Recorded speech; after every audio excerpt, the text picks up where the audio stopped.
अस्सलाम वालेकुम। अनोखी स्टोरी सेवर्स इसके नए एपिसोड में मैं आप सब दोस्तों को वेलकम करता हूँ।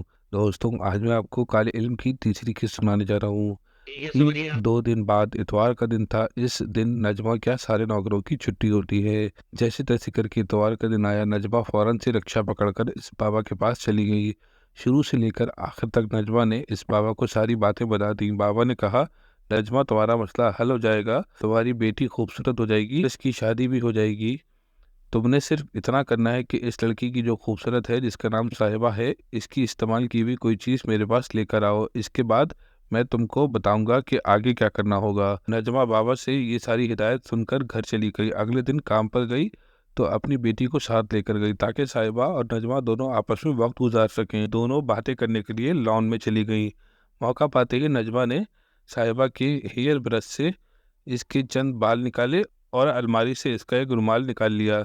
काम करते करते शाम हो गई। नजमा और रीमा अपने घर चले गईं। अब नजमा को सिर्फ दोबारा इतवार के दिन आने का इंतजार था। प्यारे दोस्तों, ये थी काले इल्म की तीसरी किस्त। अगर आपको ये किस्त अच्छी लगी तो इसको ज़्यादा से ज़्यादा शेयर कीजिए, लाइक कीजिए और मेरे चैनल अनोखी स्टोरीज 7 इसको सब्सक्राइब ज़रूर कर दीजिएगा और नोटिफिकेशन ऑन कर दीजिएगा। जज़ाकल्लाह। अस्सलाम वालेकुम।